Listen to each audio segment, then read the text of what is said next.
Here's a quick video on stripping the anodizing off of an old bumper. There's a before and after shot.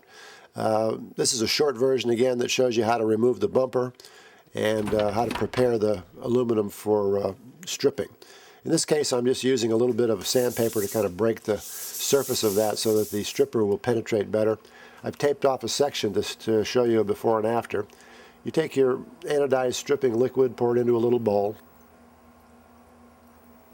and just bathe that area, or the area that you want to remove the anodizing on, for about 10 minutes or so. You'll be able to tell when it's working because it starts to turn black here. You can see that anodizing is starting to go. I wipe it down a little bit, and in this case wet sand very slightly. In fact, you shouldn't have to really sand much at all. You can actually apply the aluminum polish directly without sanding, but I'm just sort of speeding it up. Then you take your aluminum polish, and I'm doing this all by hand. I would suggest using a rotary buffer at this stage, and it'll really save a lot of time. It'll be a lot easier. So you can see the before and after picture here after about 10 or 15 minutes. Major difference.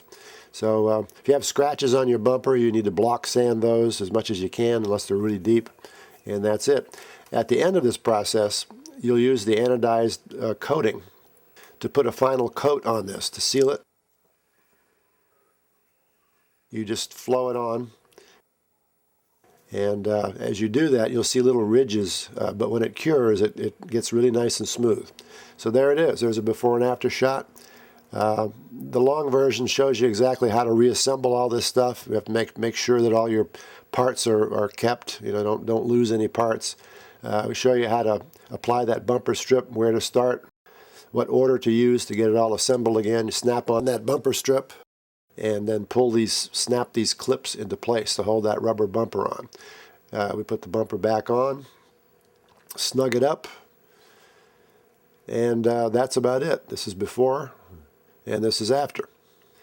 If you have any questions, you can give us a call at 678-978-6995.